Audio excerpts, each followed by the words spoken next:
In this week's Parsha, we are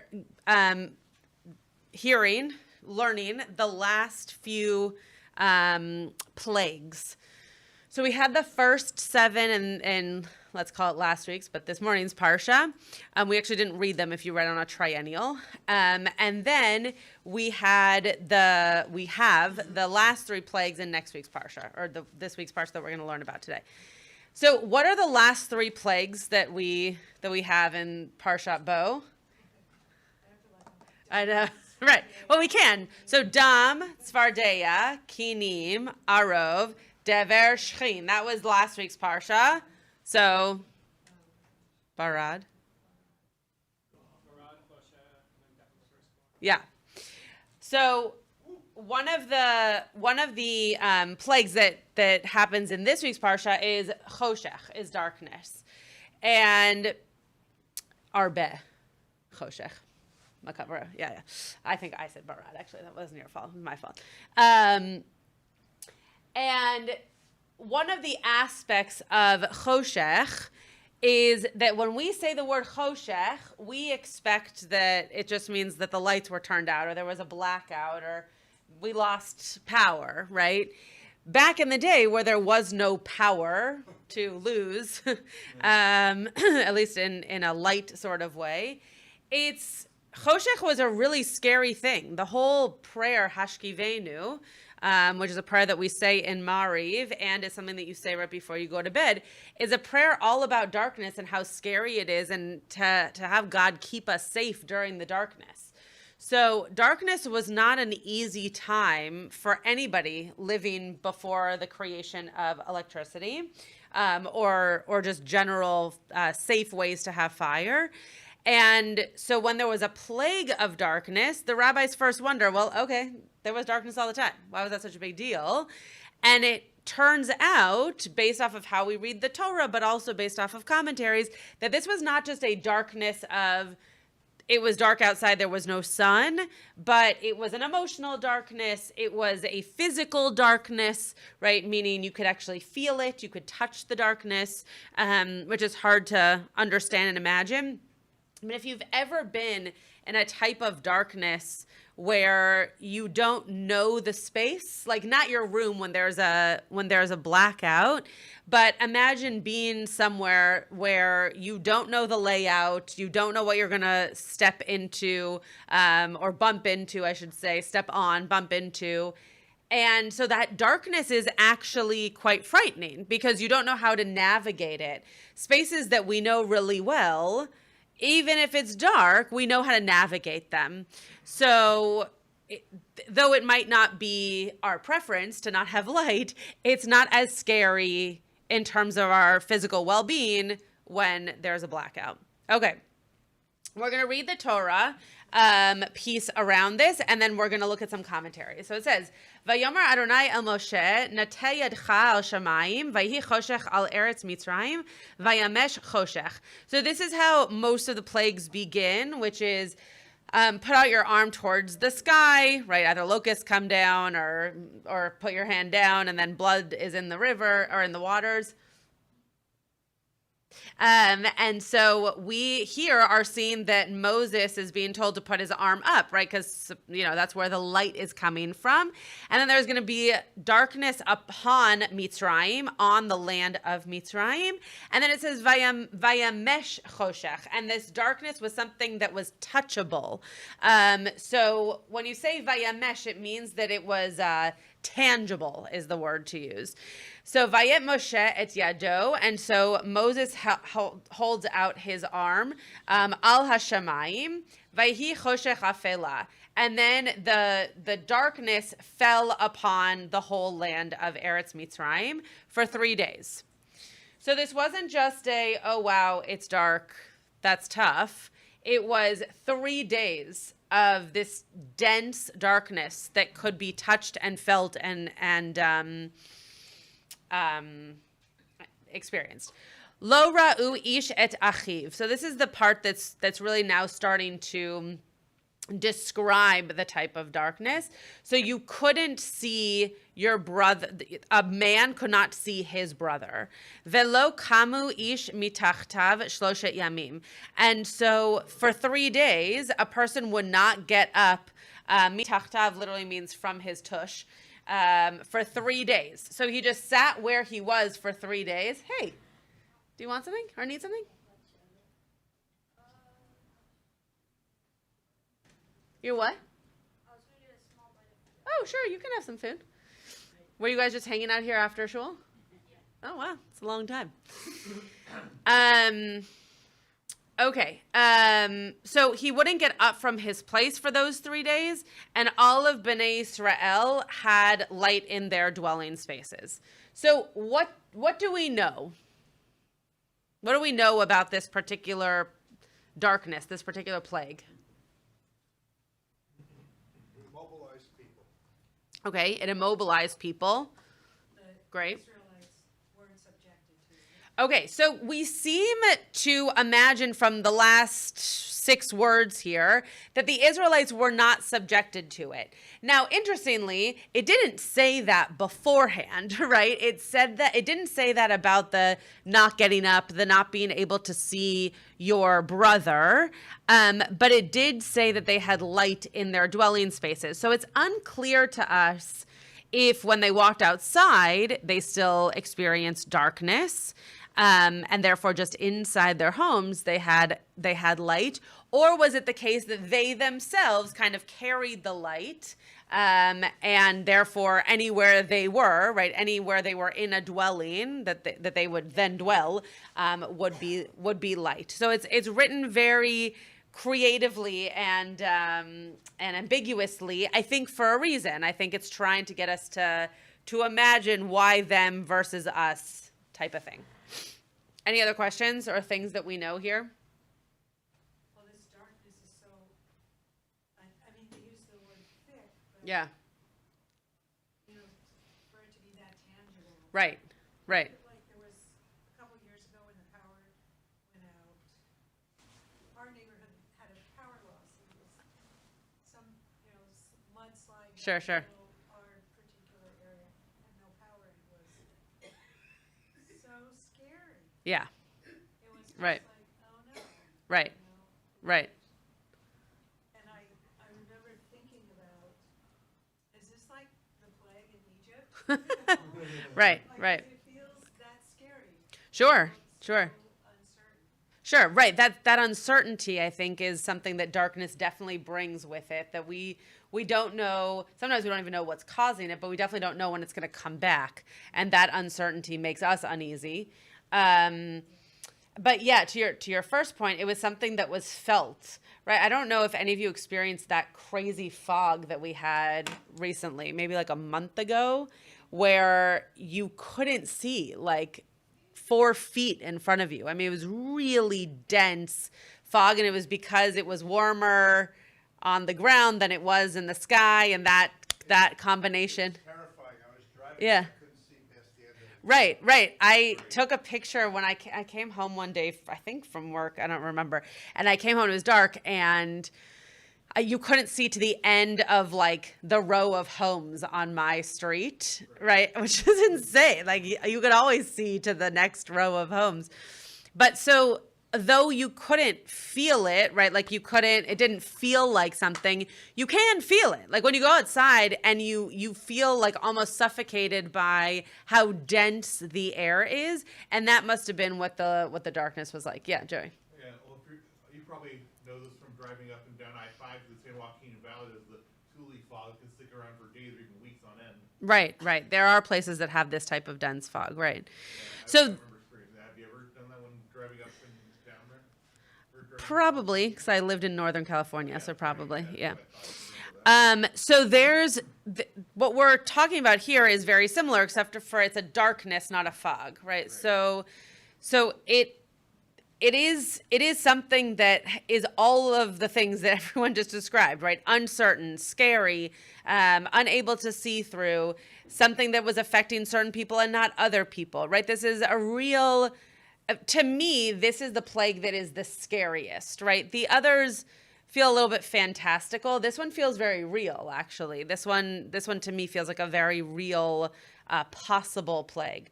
Okay, so then Sforno is gonna explain it to us a little bit. So it says Vayamesh choshech. So Sforno is gonna comment on this idea of it being a touchable darkness.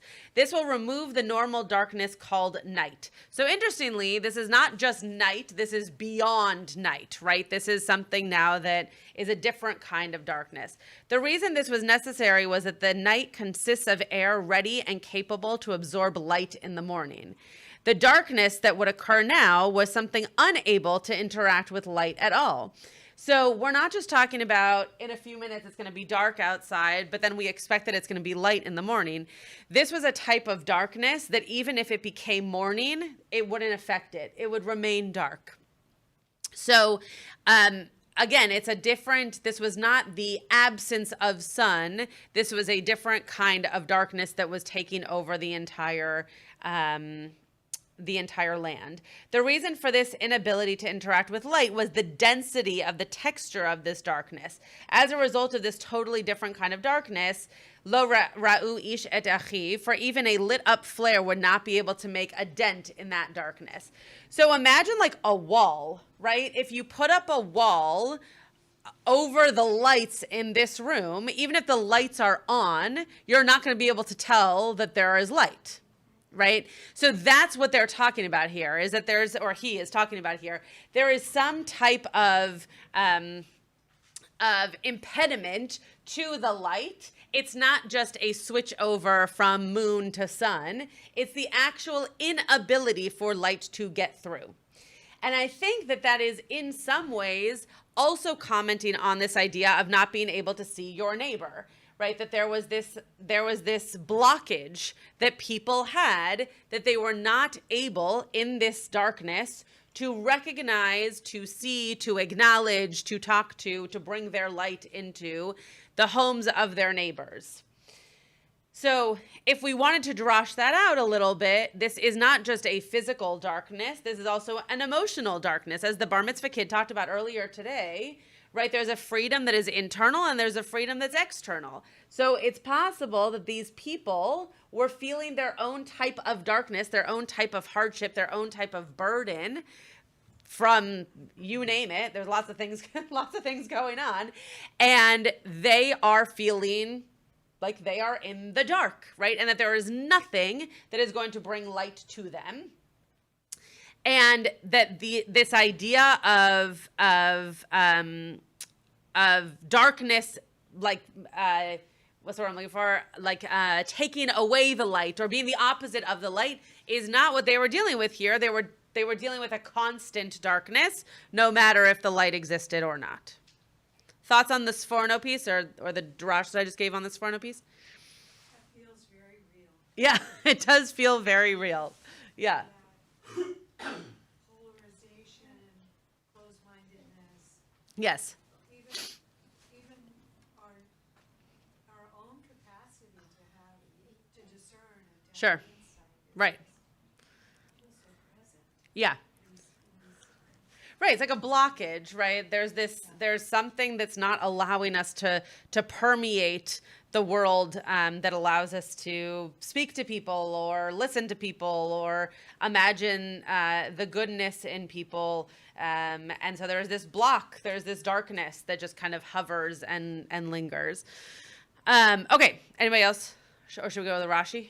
There's something Yeah. about, in Vayera Yeah. about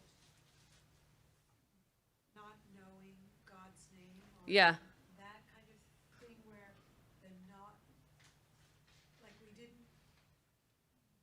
were missing something that we weren't being able to perceive it or acknowledge it or recognize it. It wasn't shown to us. Mm-hmm. And so it feels that way as well. Mm. We have the ability, but we don't always Hmm. access that. Right, that we might have the ability to understand or see or even create the light, but we don't always know how or do it or find the ways to make it possible for it to happen. Yeah, that's a really good point. Okay, Rashi. So Rashi is now talking about just the darkness in general. There was darkness of gloom when no man saw another during those 3 days. No person saw another person during those 3 days. And there was moreover another period of 3 days, darkness twice as thick as this, when no person rose up from their place. One who happened to be sitting when this second period of darkness began was unable to rise, and one who was then standing was unable to sit down. So Rashi is commenting on this period of darkness as one that just made everybody freeze, that they weren't able to actually move forward in any way. People who have gone through immense grief, especially if there is some kind of horrific tragedy or a very surprising sudden death, often people will describe their grief like this, right? Like I can't even get out of bed, right? Or I can't bring myself to put on my clothes, right? You think to yourself, all of that seems so mundane, right? But when you can't see a way out, you're unable then to do those tasks. I talked about this in my sermon earlier this morning, that slavery for the Hebrews, unlike the slavery of blacks in America, was this numbness to just general hatred and feeling like, okay, well, guess this is what's happening. So when God comes and says, hey, I'm actually going to take you out and you're going to be fine, just keep on keeping on for a little while longer, the people can't hear him, right? And the people can't hear him because they're slaves. The people didn't lose their hearing. They can't hear what God has to say because they've become numb to this crazy slavery that they went through, or in the moment are going through. So it's the same kind of idea, right? That you're stopped in your tracks. You are frozen in time, unable to even see what could come next, because this reality that you're in, though it might not be a great one, just seems to be the reality that's going to go on forever. Yeah, Irv. I had a friend who had a car stolen. Yeah. 2 days she was like, no big deal. Sure. 2 days later, she kept repeating over and over again. It was like she was in a mourning period. Right, the violation of something being stolen and not knowing how to like get yourself out of that, right? You know, I got her out of it, like going to a park, walking around, and you know, and everything else. Sure. Laughing at the end of the day, but you know, it's amazing to see. Sure. Just completely. Right, which is why it's interesting that we can read this and think to ourselves, oh yeah, I know I've been through this kind of frozen state, or I know someone else who has, and this is real, right? This is a real darkness. And again, when we hear darkness in the 21st century, we're thinking like mental health and deep depression. It doesn't have to be deep depression. It could just be that someone's car was stolen and they just don't know which way is up or how they're going to figure things out. Or someone might be in a terrible relationship and not know how to get themselves out of it, right? There are lots of different ways that you might just become frozen. And again, with this like block of darkness in front of you, such that even if wonderful things are happening all around you, you're unable to see them. You're unable to appreciate them. Okay, Rashi continues to say, oh, sorry, I thought I got rid of all the he's here, but why did God bring darkness upon them? Because there were wicked people amongst the Israelites of that generation who had no desire to leave Egypt, and these died during the 3 days of darkness so that the Egyptians might not see their destruction and say, these Israelites have been stricken as we have. And a further reason, that was just one let's call it a midrash. That was one of Rashi's ideas. And a further reason is that the Israelites searched. The darkness came just in order that they might do this, and saw their Egyptian jewels. I really don't like this midrash. I'm going to start off by saying, but I'm going to read it anyway. And saw their jewels, and when they were leaving Egypt and asked them for their jewels, they replied, "We have none at all in our possession." They answered them, "I have seen it in your house, and it is in such and such a place." Talk about violation of privacy. What Rashi's talking about here is this midrash from Tanchuma, and then it seems like it's potentially from Exodus Rabbah, I don't know, from Shemot Rabbah, that the darkness was created so that the Hebrews had access to homes and to possessions of their taskmasters, of their slave owners, such that they had the upper hand when this was all over. Now, on the one hand, when we took the trip to the South, on the one hand, there are like harrowing stories of slaves who did similar things to their slave owners and were able to, come out of it with, not necessarily with stuff, though I'm sure there are stories of that too, but just with the upper hand, let's say. This is just, is saying, well, when it's dark, you should hop around and see if you can find some stuff so that then you know that there are jewels that you can have later on. The reason I don't like that is I still don't think that, I don't think that two wrongs make a right, which is basically what we're saying here. And the people were slaves to these really horrific taskmasters. So you can understand what they might be doing here, which is trying to get something for all the hardship they went through and saying like, sorry, this is what you get for being my taskmaster and treating me terribly. I don't love that as a reason for the darkness. It is a midrash that is written, so I felt like I should share it.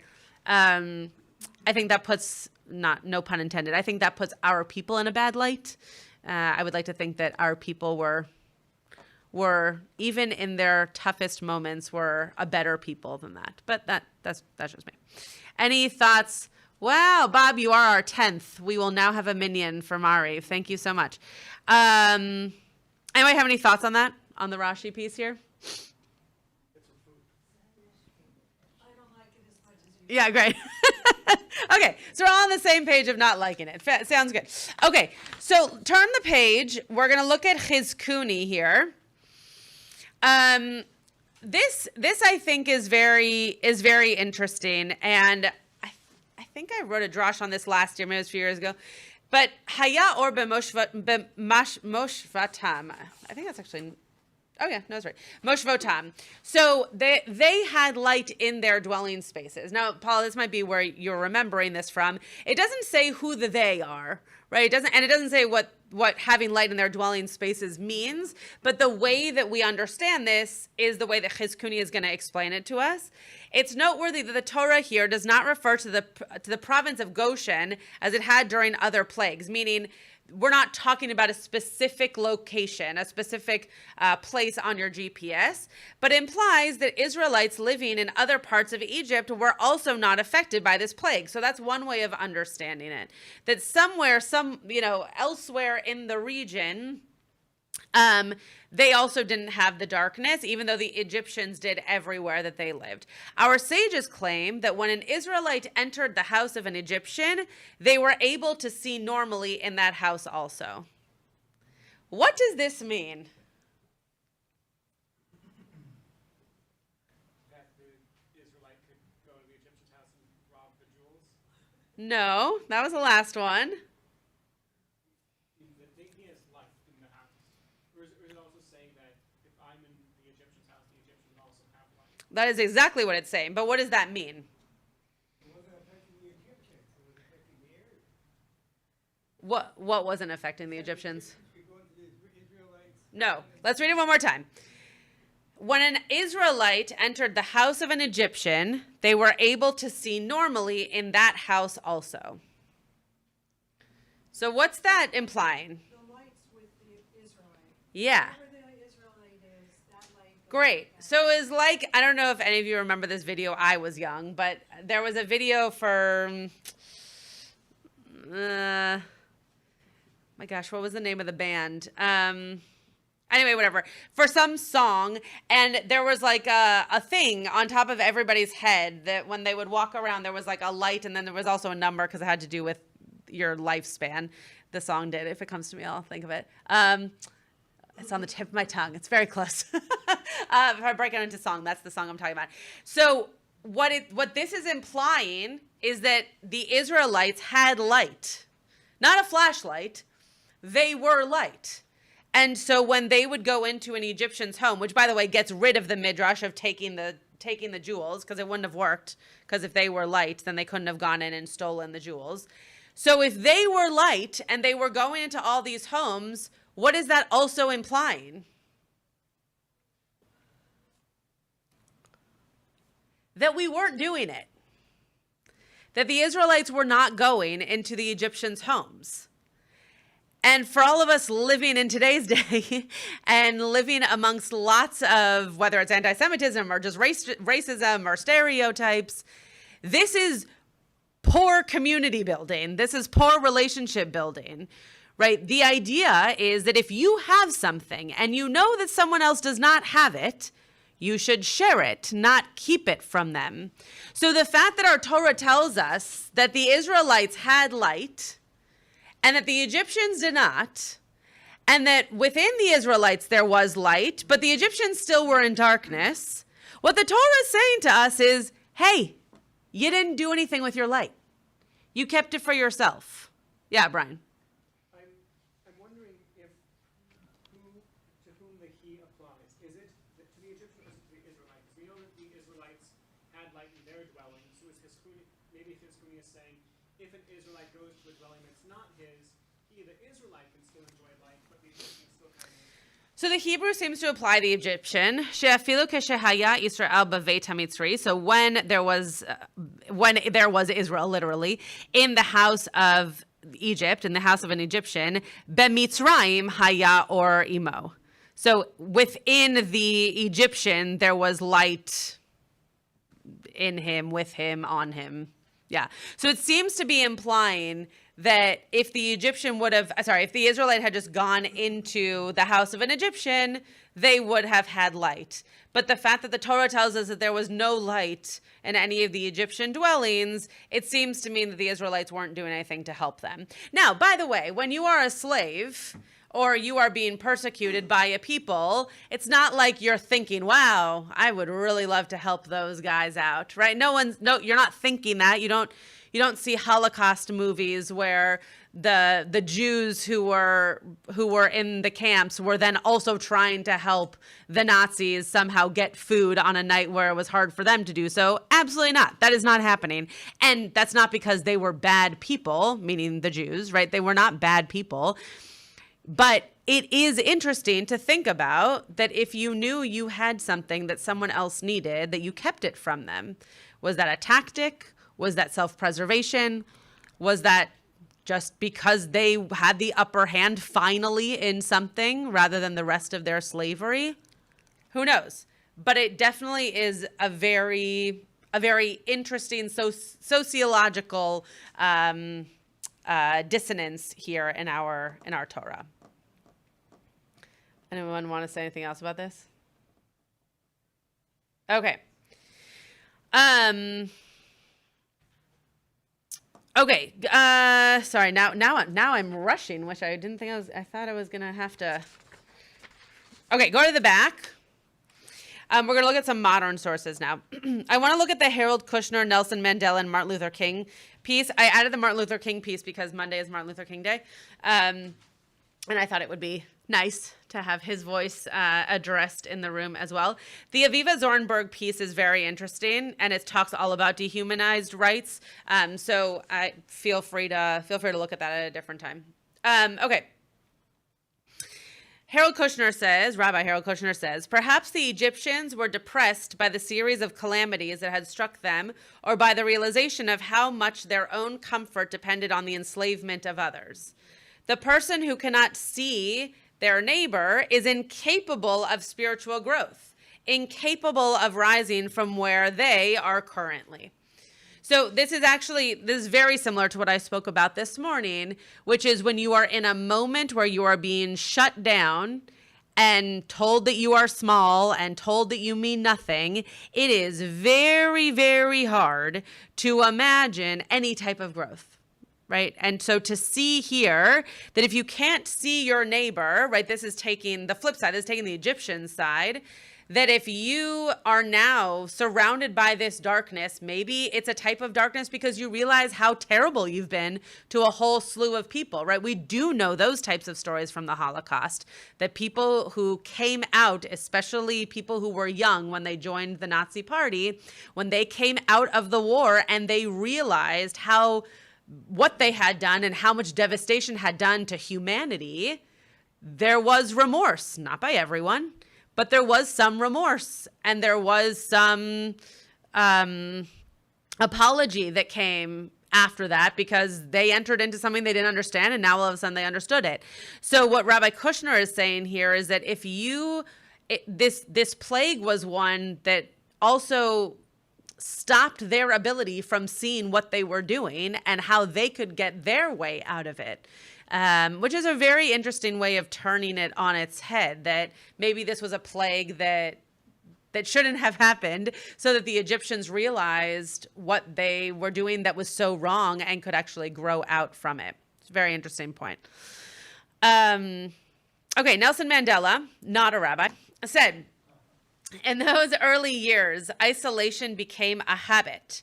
We were routinely, this is not talking about the Torah, right? This is talking about Nelson Mandela's own history and story, which he was not old enough to be written into the Torah. We were routinely charged for the smallest infractions and sentenced to isolation. The authorities believed that isolation was the cure for our defiance and rebelliousness. I found solitary confinement the most forbidding aspect of prison life. There was no end and no beginning. There was only one's own mind, which can begin to play tricks. We hear this all the time, not just from Nelson Mandela, about solitary confinement, right? It can actually drive a person crazy. And part of that is because, just like sitting in the dark, you don't know what's coming next. You have no clock. You have no ability to speak to other people to understand the track of time. It's why so many of the hostages who were in tunnels as opposed to in homes in Gaza were, or hospitals or wherever they were kept, if they were in a tunnel, they have many more mental deficiencies and emotional, obviously, than people who were held in more public spaces, even if they were tortured, right? I'm not trying to say that they had like lovely lives being out of the tunnels, but by being in the tunnels, less air, less interaction with other human beings, it really does a number on your brain. And we see that also in solitary confinement when it comes to prison. Did you want to say something, Irv? Okay, so for the people who were in this darkness, right, it creates a certain type of hardship, both on you physically, but also on you mentally. Okay, the last word goes to MLK. I had never been in solitary confinement. God's companionship does not stop at the door of a jail cell. I don't know whether the sun was shining at that moment, but I do know that once again, I could see the light. So there's also moments where we are in darkness, that we have to search for the light, or that we have to ask those who have the light to help us out of our darkness, right? In the case of the Egyptians and the Hebrews, there were people who had light. But because there was no relationship, that light remained within the household. It didn't reach very far. And so if there's ways to create relationship, if there's ways to have communication, if there's ways to crawl yourself out of a darkness, that's when you're able to find that light. And I just want to end this by saying, I don't think this is a plague that ever really got lifted. I think this is a plague that we know lots of people who live with, or under, or in. And this is a plague that just shows the humanity of the Exodus story. That, yeah, lice and vermin and blood in the water and all those kinds of things, even if they happened, there had to have been a sense that they were going to end, because they seem fantastical, right? There's nothing about them that seems like, oh, this can go on forever. But darkness, it can go on forever. And there have to be ways for us to help people find the light out of that darkness. And there's a lot of that in the world right now. There's a lot of that darkness at home, abroad. As I said earlier in services, of course, in Iran, right? There's a lot of that darkness right now, and a lot of the light is being shed from elsewhere. So I hope that we are all able, especially with the words of MLK in this particular weekend, I hope we're all able to find ways to bring the light, or to find the light and help others bring it into their own lives.